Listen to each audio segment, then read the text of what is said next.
안녕하세요. 이번 주에는 느헤미야 남은 부분과 에스더 그리고 욥기를 14장까지 읽겠습니다. 느헤미야 에스더까지는 포로 귀환 시대 구약의 마지막 무대 이야기를 기록한 역사서이고 욥기부터는 시가서입니다. 이번 주에 드디어 역사서를 끝내고 시가서를 시작하게 됩니다. 느헤미야 에스더는 포로 귀환 시대 이야기라고 했죠. 이 포로 귀환 시대 실제 역사를 기록한 사람은 에스라입니다.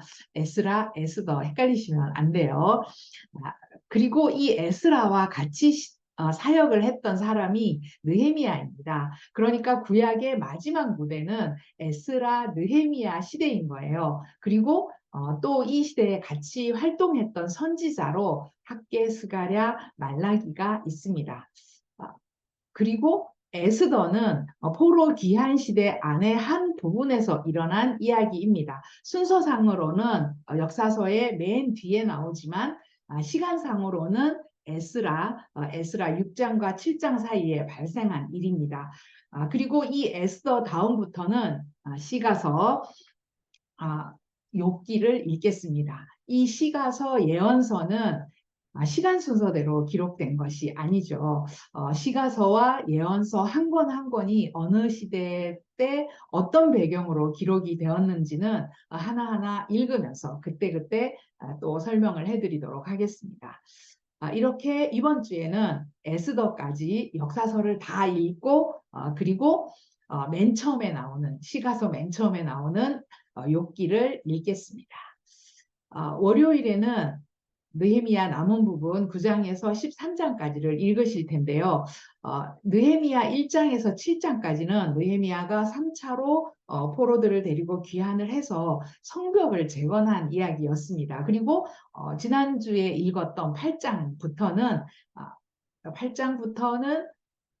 에스라와 같이 공동으로 사역하는 이야기이죠. 그러니까 에스라 10장 다음에 이어지는 이야기가 느헤미야 8장이다. 이렇게 생각을 하셔도 될 것 같아요. 자, 월요일에 지난주 8장에 이어서 9장부터 13장까지를 읽으실 텐데 9장에는 백성들에게 말씀 교육을 하고 그 백성들이 회개 운동을 일으키는 그런 이야기들이 기록되어 있는데요.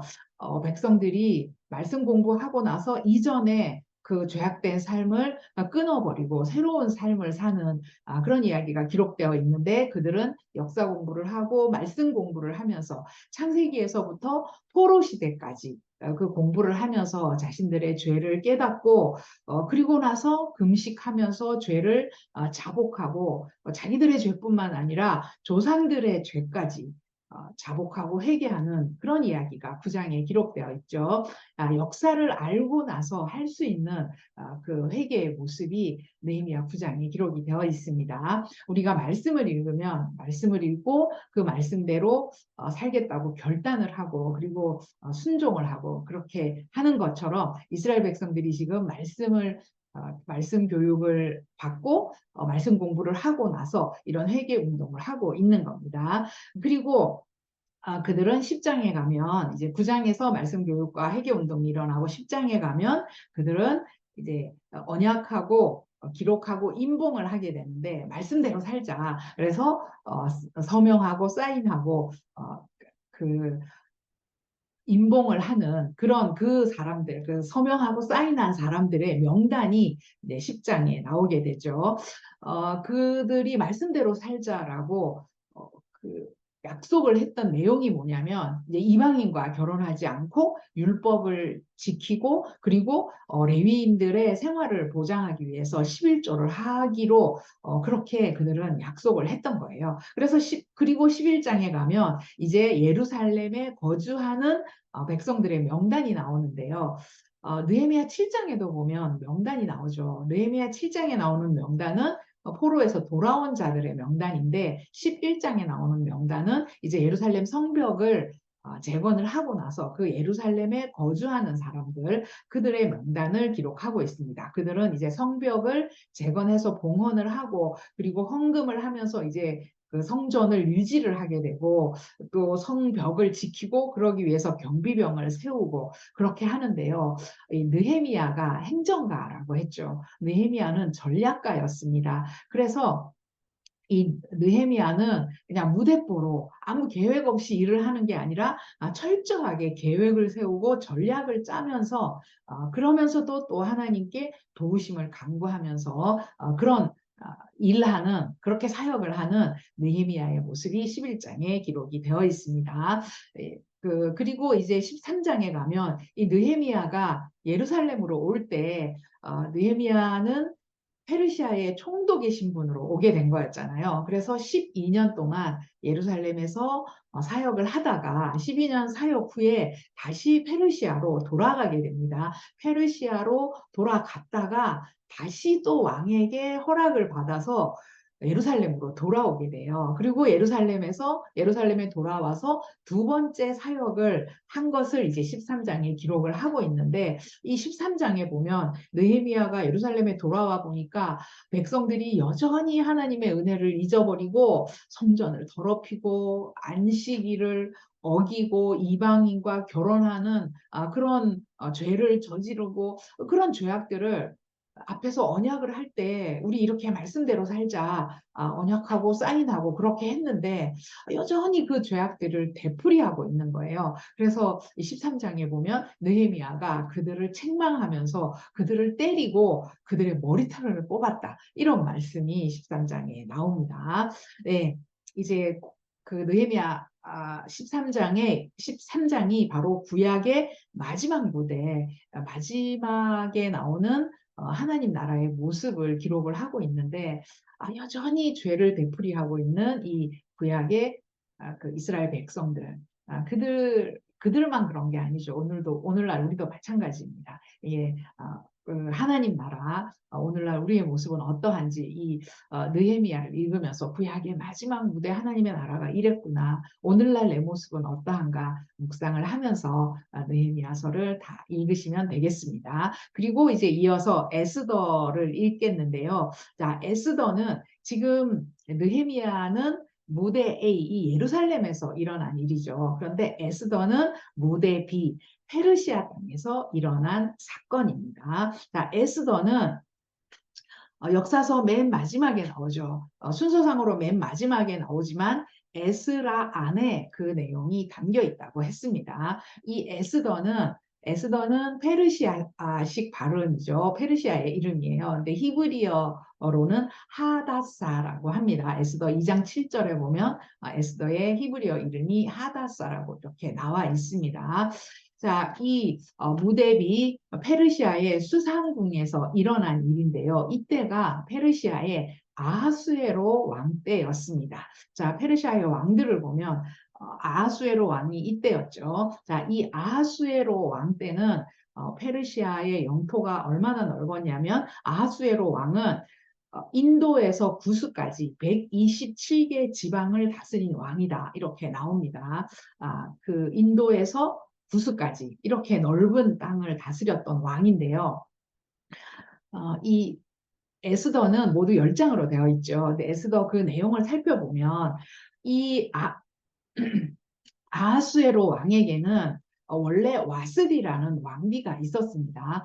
아름다운 왕비였던 것 같아요. 그런데 이 아하수에로 왕이 연회를 베풀고 술을 마시고 그러면서 와스디 왕비를 불렀는데, 와스디 왕비가 그 왕이 부르는 자리에 나오지 않았죠. 그래서 왕이 이 와스디 왕비를 폐위를 시킵니다. 왕의 명령을 듣지 않았다, 거역했다 해서 왕비를 폐위시키고, 그 왕비의 자리에 유대 여자였던 에스더가 왕비가 된 거예요. 자, 이 에스더는 어렸을 때 부모님을 잃고, 그러니까 조실 부모하고 사촌 오빠였던 모르드게가 딸처럼 이 에스더를 양육했다, 성경에 보면 그렇게 나와 있죠. 자, 이 모르드게는, 에스더의 사촌 오빠인 모르드게는 왕궁에서 일을 했던 것 같아요. 그래서 왕궁 출입을 했던 그런 사람인데, 2장에 보면 이 모르드게가 왕의 생명을 구해준 이야기가 나오죠. 반역을 하는 그 일을 진압을 하고 왕의 생명을 구해준 그런 이야기가 2장에 나옵니다. 그런데 이 모르드게가 왕궁을 출입을 했는데 아하수에로 왕 밑에 하만이라는 이 하만이라는 신하가 있었는데 이 하만의 권세가 그 당시에 엄청 났었죠. 그래서 모든 사람들이 하만이 지나가면 다들 인사를 하고 그랬는데 모르드게는 이 하만에게 인사를 하지 않았던 것 같아요. 그래서 하만이 그 자기에게 인사하지 않는 그 모르드게를 괘씸하게 여겨가지고 모르드게를 죽이려고 하죠. 근데 모르드게를 알아보니까 유대인인 거예요. 그래서 모르드게만 죽이려고 하는 게 아니라 모든 유대인을 다 죽여야겠다라고 음모를 꾸미게 됩니다. 모든 유대인을 멸하려고 하는 유대인들에게 이게 아주 위기가 닥친 거죠. 그때 그 사실을 알게 된 모르드게가 에스더에게 왕비가 된 에스더에게 네가 왕비가 된 것이 이때를 위함인지 어찌 알겠느냐. 그러니까 왕 앞에 나아가서 우리 민족의 위기를 알리고 우리 민족을 구해라 이렇게 이야기합니다. 그런데 그때 당시의 법에는 왕비라고 할지라도 왕이 부르지 않으면 왕 앞에 나아갈 수가 없었습니다. 이 와스디 왕비가 폐위된 이유도 와스디 왕비는 불렀는데 가지 않아서 왕의 명령을 거역해서 폐위가 됐지만 왕이 부르지 않았는데 왕 앞에 나아가도 왕이 죽일 수가 있는 그런 법이 있었던 거예요. 그래서 에스더가 왕비가 됐지만 쉽게 왕 앞에 나아갈 수가 없었습니다. 그런데 민족을 위해서 내가 죽으면 죽으리라. 에스더의 유명한 그 말이죠. 죽으면 죽으리라 하고 왕 앞에 나아가는 이야기, 그 이야기가 4장에 나오고요. 그리고 이제 왕 앞에 나아가서 왕에게 왕이 뭘 원하느냐 할 때 왕이 내가 왕을 위해서 잔치를 베풀 텐데 그 잔치에 와주십시오. 초대를 하는 거죠. 그래서 5장에 보면 에스더가 왕을 위해서 잔치를 베푸는 그런 이야기가 나오고요. 그리고 이제 6장으로 가면 이 하만 유대인들을 다 죽이려고 그 음모를 꾸몄던 하만이 몰락하기 시작하는 이야기, 그 이야기가 6장에 나옵니다.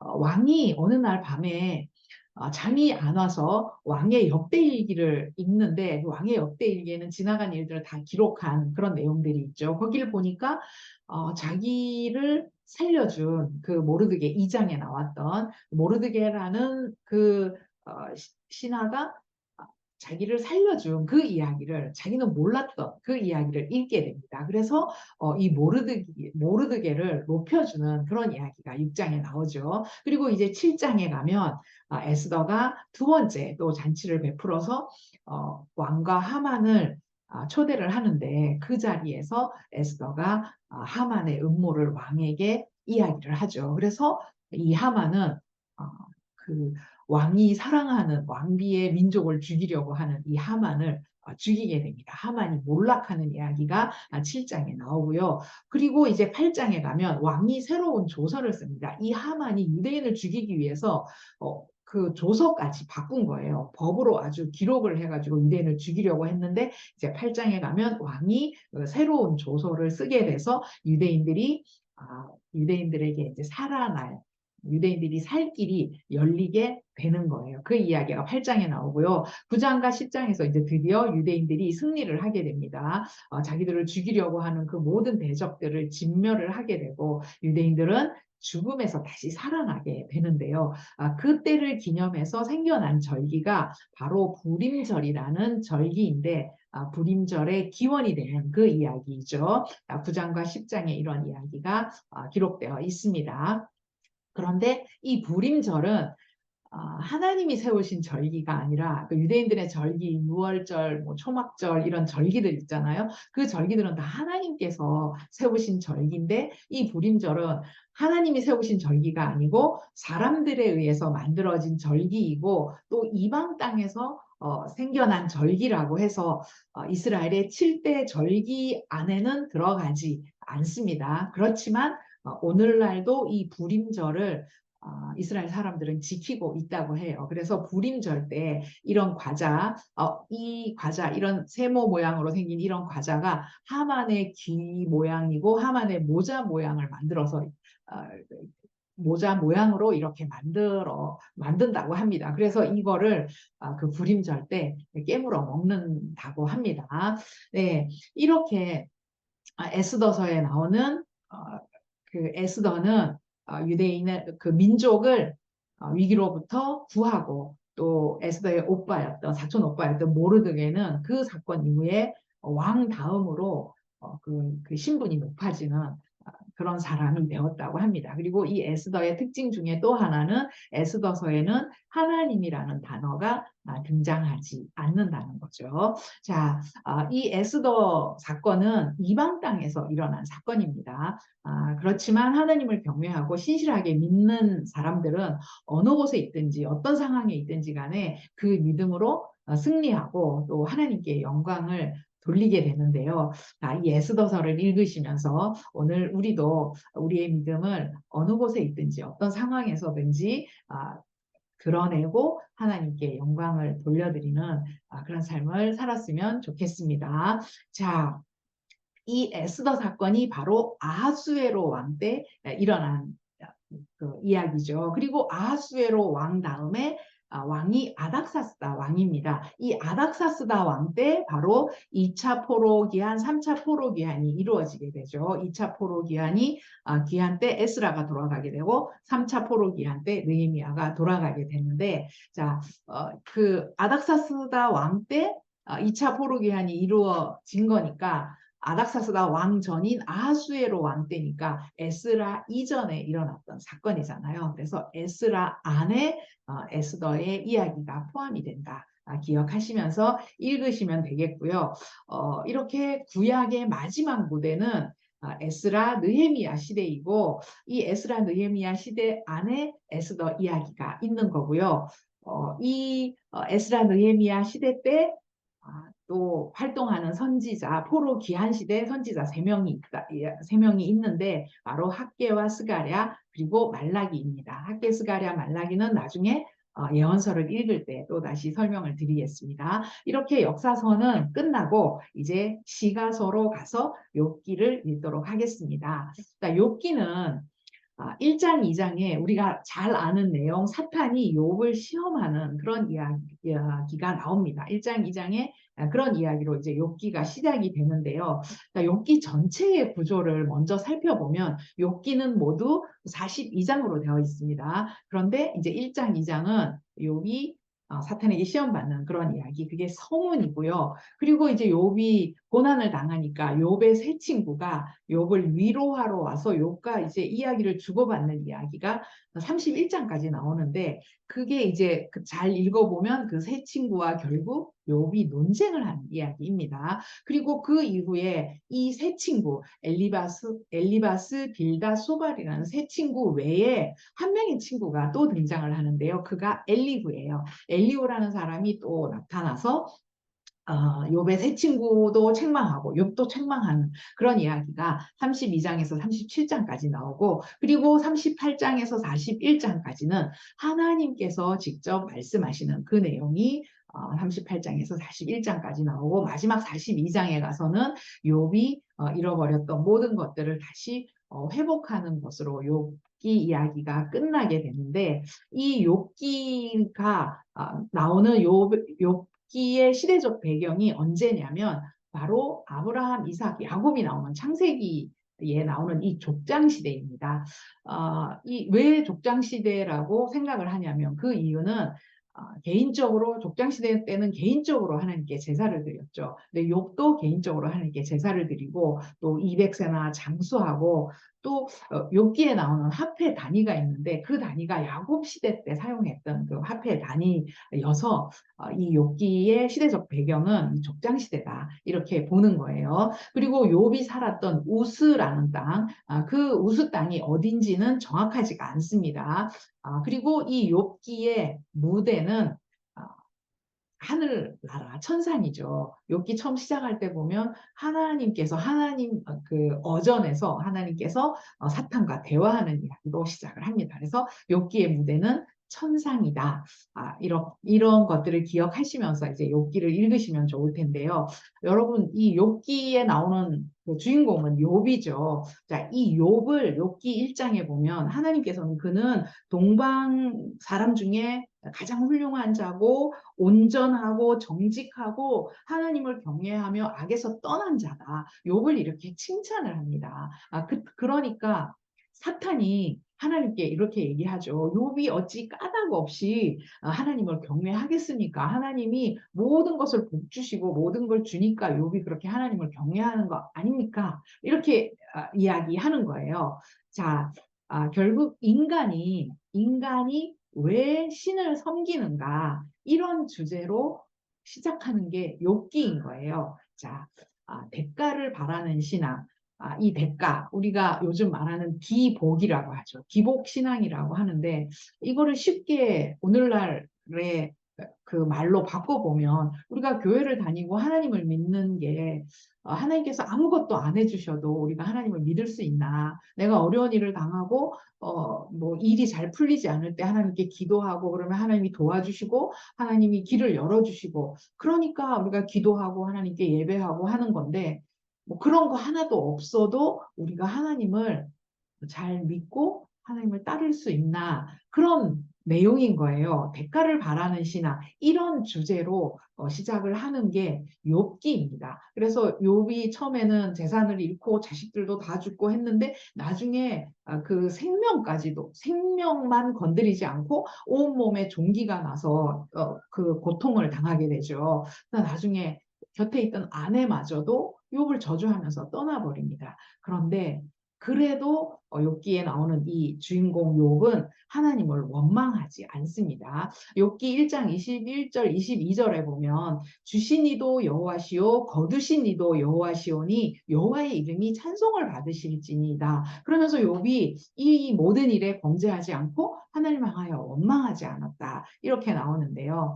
자, 이제 우리가 욥기를 42장까지 읽으실 텐데 먼저 욥기가 어떤 주제들을 다루고 있는지 그 주제들을 먼저 살펴보고 이번 주 읽을 범위들을 살펴보도록 하겠습니다. 자, 욥기의 주제는 먼저 앞에서 살펴봤던 인간은 대가를 바라지 않고 신을 섬길 수 있는가 이런 주제를 다루고 있습니다. 그리고 두 번째, 의인이 왜 고통을 받아야 하나? 욥이 죄를 짓지 않았는데 고통을 당하잖아요. 그러니까 왜 의인이 고통을 받아야 하나? 이런 주제를 다루고 있습니다. 이거를 이제 조금 어려운 말로 신정론이라고 하는데요. 신이 어떻게 정치를 하나, 신이 어떻게 통치를 하나, 그 신은 어떤 생각으로 인간을 이렇게 통치하시나 이런 주제를 가지고 있는 거예요. 그리고 세 번째로 인과응보를 뛰어넘는 은혜의 신인 관계. 자, 하나님과 사람과의 관계는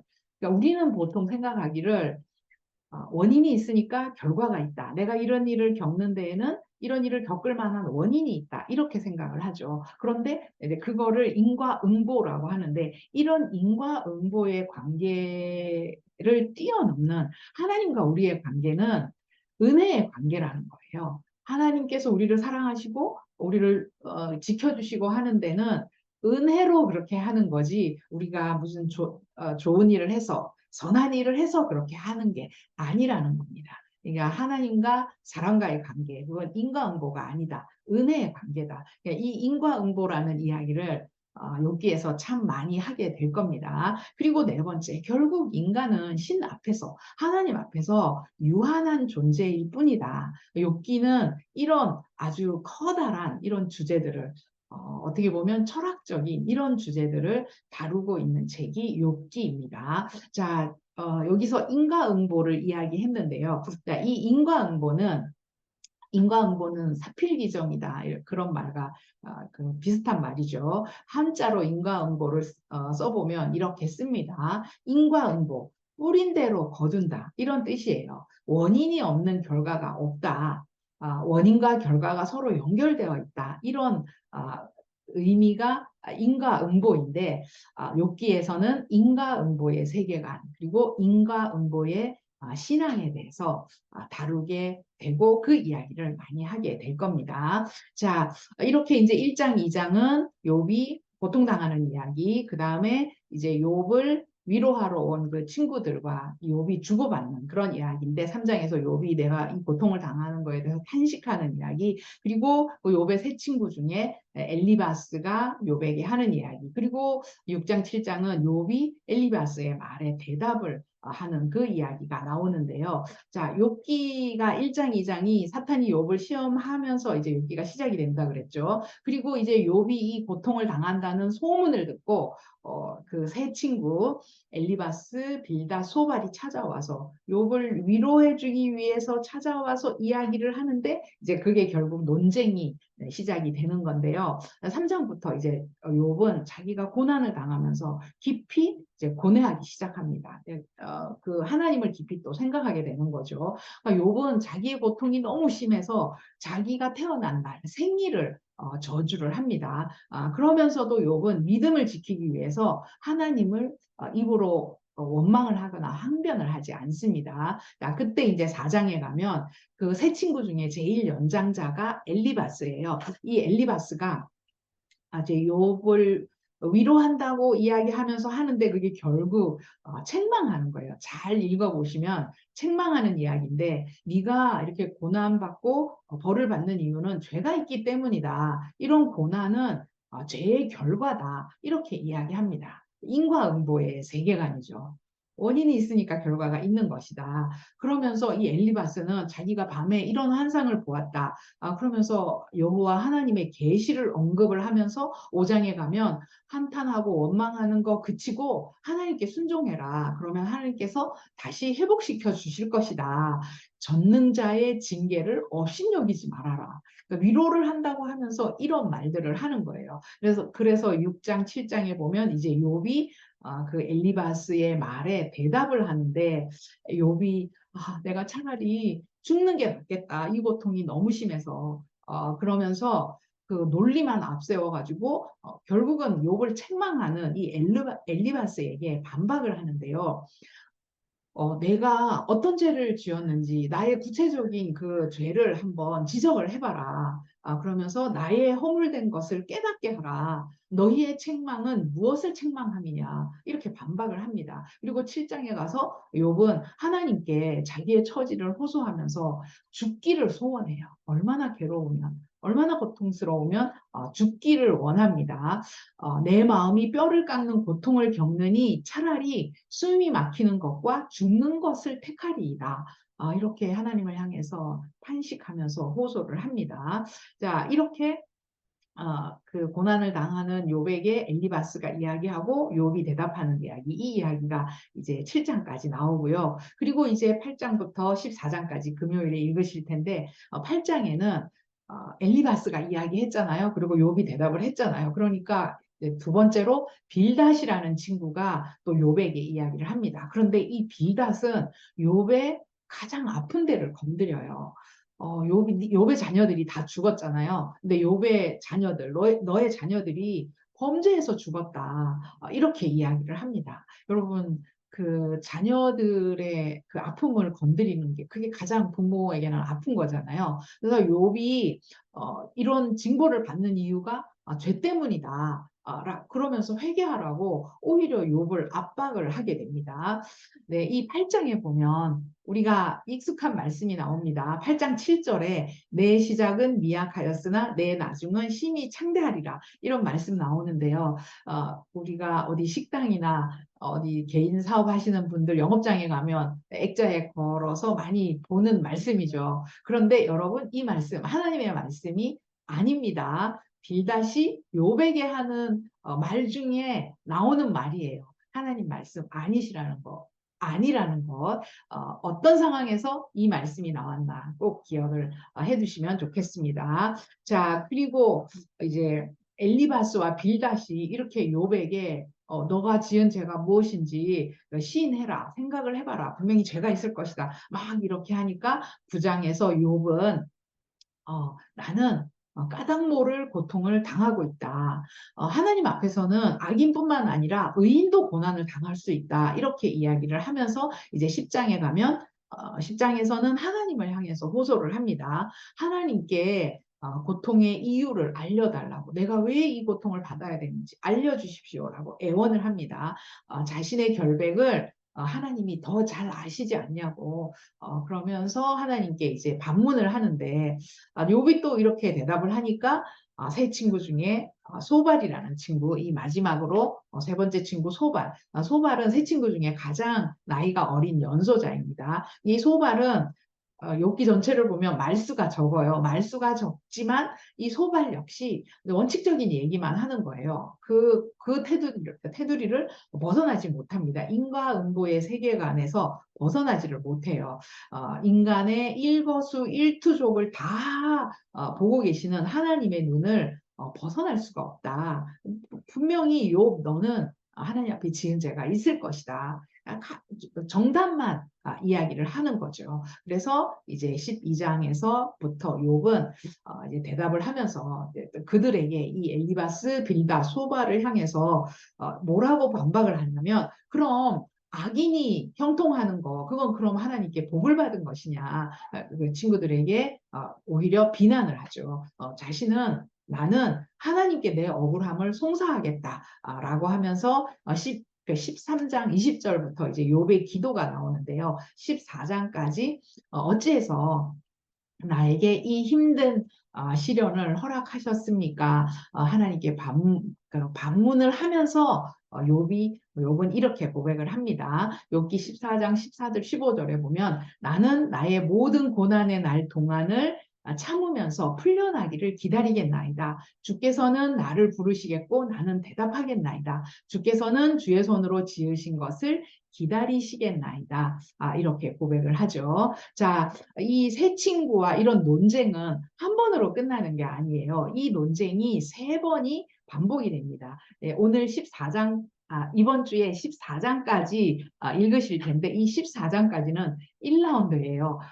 그 다음 주에 읽으실 범위에 보면 또 두 번째로 엘리바스, 빌다, 소발이 또 다시 두 번째로 욥과 논쟁을 하고 또 세 번째로 또 논쟁을 하는 이 세 번째까지 반복이 31장까지 계속이 되는데 자, 이 논쟁의 핵심 친구들과 욥이 논쟁하는 이 논쟁의 핵심은 결국 세 친구는 하나님은 공의로우시다. 고난은 죄로부터 온다. 라고 이야기하는 거예요. 틀린 이야기가 아니죠. 맞는 이야기인데 욥에게 맞는 상황은 아닌 거죠. 자, 이런 세 친구들에 대해서 욥은 나의 고난은 하나님으로부터 온 것이다. 나는 의롭다. 나는 죄를 짓지 않았다. 내가 왜 이 고통 중에 있는지 모르겠다. 이렇게 서로 논쟁을 하고 있습니다. 논쟁의 핵심 결국 욥이 받는 이 고난에 대해서 이 고난을 어떻게 해석을 하느냐. 이게 논쟁의 핵심인데요. 그런데 욥의 신앙도 의로운 욥의 신앙도 인과응보의 신앙이었습니다. 잘 읽어보시면 욥도 역시 원인이 있으니까 결과가 있다. 나는 지은 죄가 없는데 왜 이런 고난을 당하느냐 이런 신앙을 가지고 있었습니다. 자, 이런 이 인과응보의 신앙을 잘 기억을 하시면서 이번 주에 느헤미야 그리고 에스더까지 역사서 다 읽으시고 시가서 욥기 14장까지 읽으시면 되겠습니다.